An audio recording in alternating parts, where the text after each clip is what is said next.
posisi yang diuntungkan untuk Onika karena satu persatu pun Onik berhasil take down. 1 lawan 1 terjadi. Rasha masih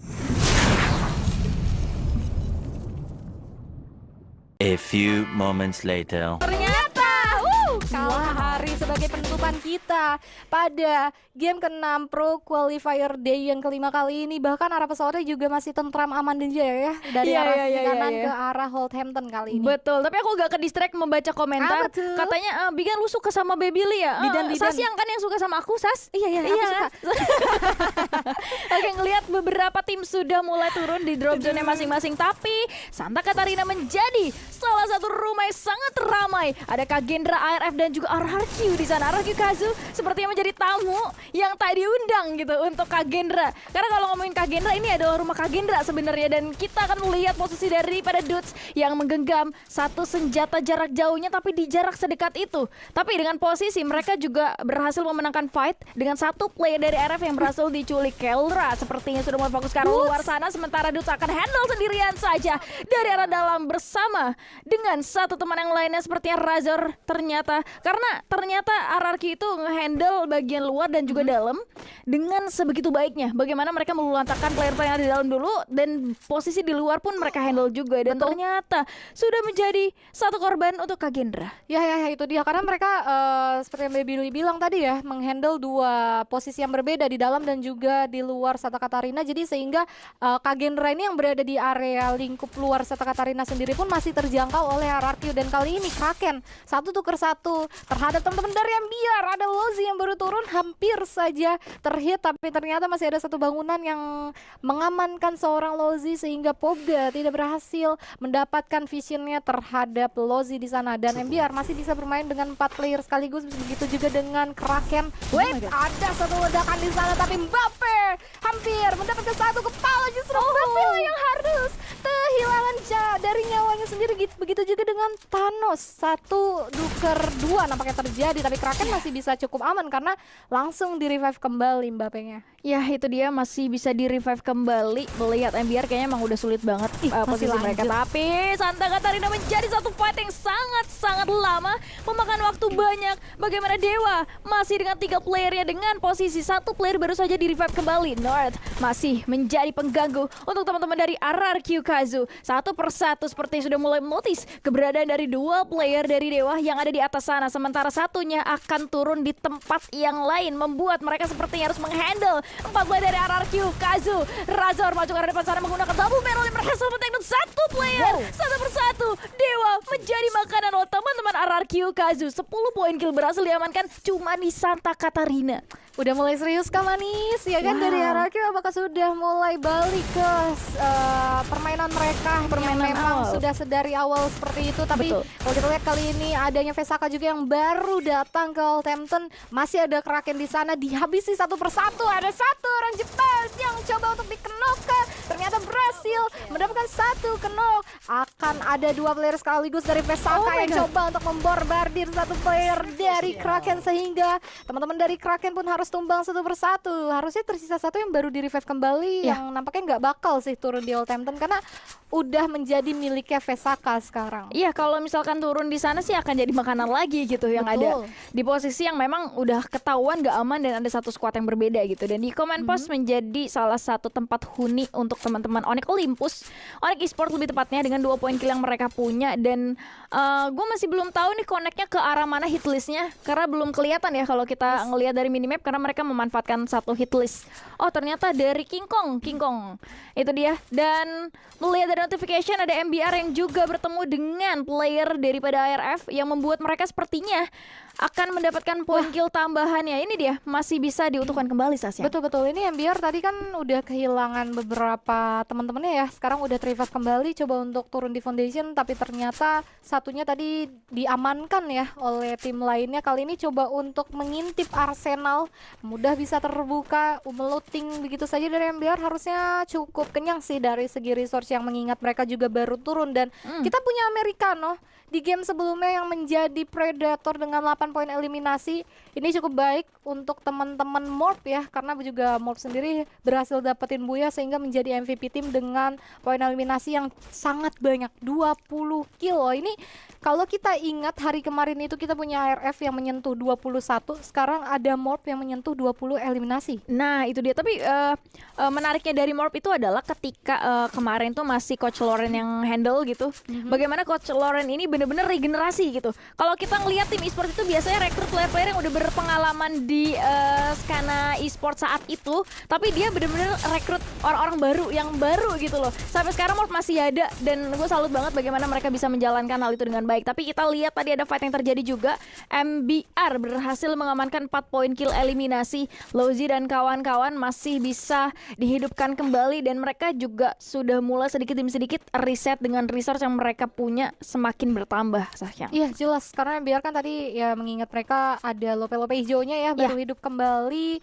Resource juga udah ya cukuplah untuk pertengahan match kali ini karena masih ada 12 tim juga, jadi perjalanan untuk MBR sendiri juga cukup panjang, kecuali kalau late game dengan resource yang terbatas seperti ini akan sangat-sangat dirugikan MBR dan RRQ. Sudah mendapatkan satu buah arsenal, coba untuk disamperin kah oleh teman-teman dari Kraken? Oh harusnya enggak, karena Kraken sendiri hanya ada satu yang terlihat yaitu serang Popga, tapi ternyata dari Kraken sendiri sudah berhasil lagi kembali utuh berempat, yang dimana dia berkali-kali terseok-seok loh sedari early ya. Iya betul, udah terseok-seok tuh biasanya lumayan susah untuk bisa survive ke arah late game gitu ya. Apalagi kalah hari. Apalagi kalah hari. Dan tadi ada notifikasi bahwa Dewa berhasil sukses untuk revive temannya satu persatu nih. Tadi ada North juga yang berhasil revive.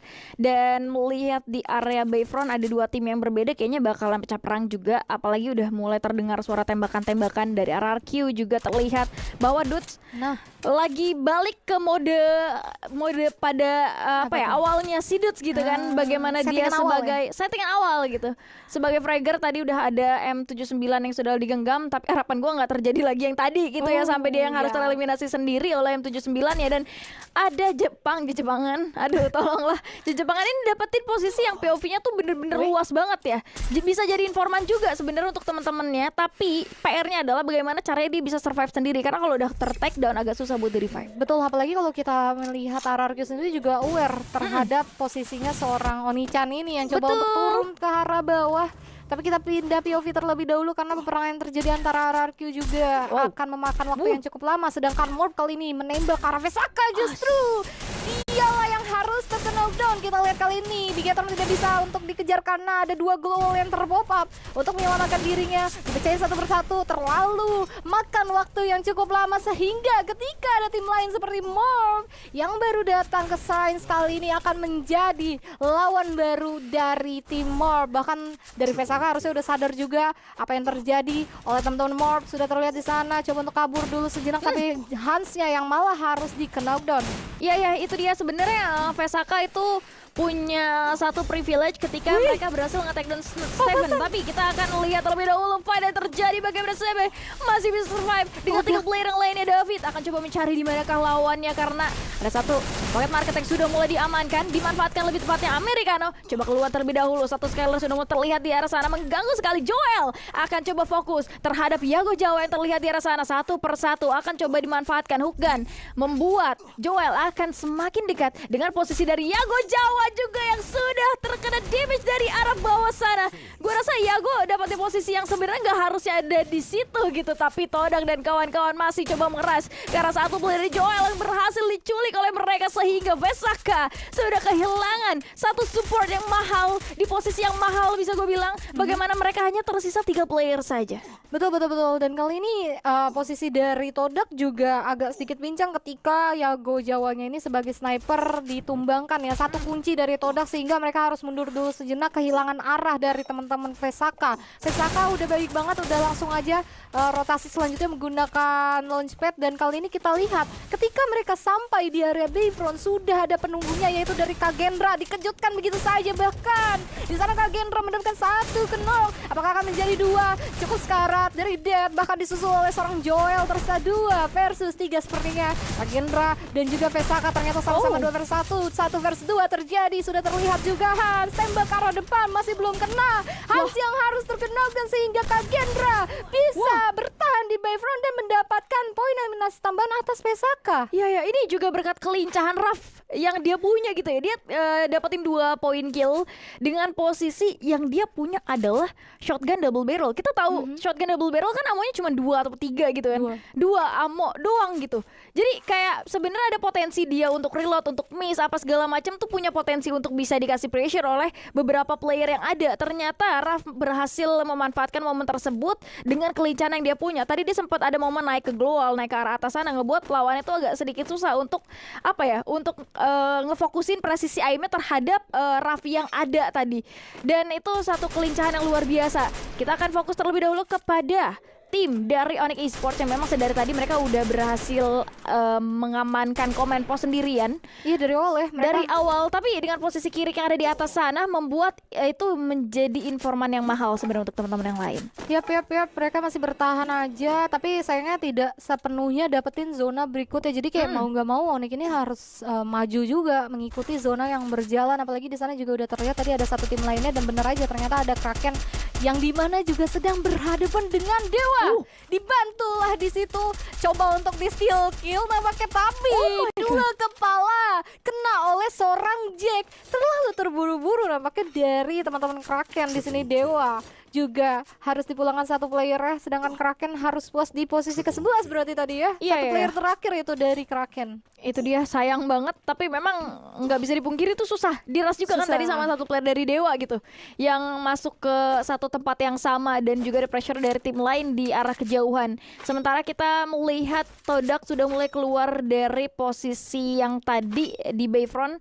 Mereka akan coba perlahan-lahan masuk ke zona berikutnya, karena kita tahu sendiri Kalahari itu banyak area-area yang sebenarnya terbuka, banyak kejutan-kejutan yang bisa terjadi dari berbagai macam arah yang berbeda. Dan kali ini Lozi dia notice banget adanya satu player yang terlihat yang baru saja turun. Aduh, ini di tempat yang sama. Ini korbannya kayak banyak banget ya. Kayak itu tuh rumah bukan tower yang angker gitu tower ya. Angker ya. 3 player satu persatu absen di situ, diambilnya sama Jack dan kawan-kawan. Tapi kalau kita lihat kali ini adanya MBR juga yang baru sampai, langsung ditembak dari berbagai sisi. Todak pun juga dengan cepat mereka rotasi. Tadi Todak ini menjadi tim terakhir yang berada di Shrines ya, karena kalau kita remember lagi tuh di Shrines sendiri udah ada sekitar 1, 2, 3, 4 tim. 4 tim melewati Shrines. Akhirnya yang bertahan hanya ada 2 tim, yaitu dari Vesaka dan juga Todak. Sedangkan MBR harus dipulangkan di hashtag yang ke-10, padahal mereka baru datang tadi, langsung pulang karena menjadi makanan dari tim-tim lainnya. Mengingat juga tadi MBR kan posisinya berada di tengah-tengah dari banyaknya tim ya di sekitarannya. Ya sebenarnya kalau ngomongin tentang bagaimana momen yang terjadi di Shrines tadi, kan banyak banget kejadian sniper player yang terlihat secara bold gitu ya. Dan ngebahas tentang Kalahari itu sebenarnya Kalahari tuh mapnya sniper player banget, karena banyak area-area yang terbuka seperti yang gue bilang tadi, dan juga banyak higher ground yang tanpa kita duga bisa terjangkau sama hook gun gitu. Dan kita juga akan terfokuskan terlebih dahulu kepada RRQ Kazu yang berhasil mengamankan 13 poin kill eliminasi.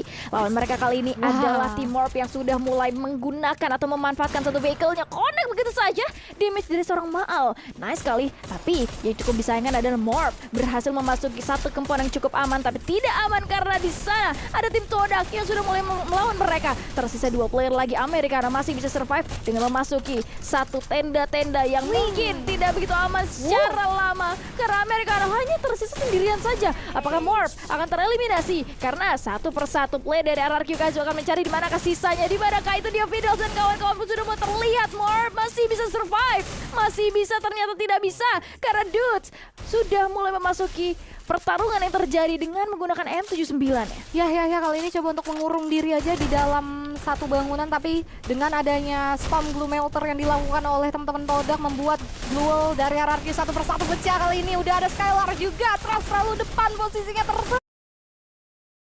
Begini, bayar Rp65.000 per bulan untuk aplikasi streaming, lalu Rp54.990 posisinya tersempit oleh glue yang sudah dipasang oleh kedua tim sehingga Traps harus terculik. RRQ dengan 3 player yang tersisa 16 poin eliminasi mempunyai kekuatan untuk membuat Todak, bahkan Bigetron pun juga dipulangkan. Wow. Di hashtag ke-6 dan juga ke-7 kali ini tersisa 5 tim. EVOS dengan nyaman dan tentram kali ini masih menonton beberapa tim yang sedang perang. Lawan EVOS selanjutnya adalah fokus ke RRQ, bahkan satu monster trucknya juga sudah digunakan untuk menghalang vision RRQ ke arah teman-teman dari EVOS kali ini. Udah ready banget Rasya menembak satu kepala, mantau satu kepala yang dimiliki oleh RRQ. Satu persatu dicicil oleh seorang Savage di sana. Coba untuk masuk dulu aja ke depan. Keira terpantau di sana oleh kedua player atas EVOS, bahkan harus terkena counter sehingga RRQ tertabrak dan harus pulang di hashtag yang kelima oleh kawan-kawan dari EVOS. Ini kan yang kalian tunggu-tunggu untuk teman-teman EVOS nih. Iya itu dia. EVOS masih bisa survive juga karena RRQ agak sedikit kepancing sebenarnya untuk join fight Gak ada yang jalan. terjadi Todak tadi kan. Betul. Yang ngebuat RRQ di posisi yang sebenarnya bisa gue bilang nggak terlalu diuntungkan gitu. Tadi Adrian juga sisa sendirian tuh. Gue rasa kayak lagi dangdikdukser kan. Dan fokus kita kali ini akan coba terhadap Onyx Esports yang sudah mulai berhasil melulantarkan teman-teman dari ARF satu persatu. Sisa satu lagi tereliminasi. 3 tim tersisa. Ini adalah final fight yang akan kita tonton bagaimana Onyx akan melawan EVOS Divine. Walaupun bisa dibilang ada dewa, tapi kayaknya hanya tersisa satu player saja yang memang gak ada potensi untuk bisa keluar dari tempat persembunyiannya. Sudah banyak sekali eksplosif dan juga Glow Melter yang sudah mulai dilemparkan begitu saja. 002 akan coba mencari posisi yang lebih nyaman lagi karena banyak sekali eksplosif yang cukup mengganggu mereka. Glow Melter pun berhasil menghancurkan beberapa glow yang sudah mulai terpop up juga. 002 masih bisa jump shoot menggunakan M590-nya, masih belum bisa men-take down sepertinya. Satu persatu sudah mulai terlihat. Ada Kronos sudah mulai dipasangkan begitu saja. Tentu itu akan menjadi pressure untuk mereka, tapi sepertinya satu persatu player dari Onyx sudah berhasil terlihat dan juga ter-take down. Dan ini akan menjadi posisi yang diuntungkan untuk Onyx karena satu persatu pun Onyx berhasil take down. Satu lawan satu terjadi. Rasya masih bisa memberikan pressure dengan kurang satu trogonnya. Coba dicari di manakah Kirik yang tersisa yang terlihat di arah sana. Bahkan EVOS juga berhasil merevive satu temannya lagi. 2 lawan 1 akan terjadi kali ini. Jumpson dilakukan oleh seorang Rasya menggunakan satu trogonnya masih belum kelihatan. Begitu saja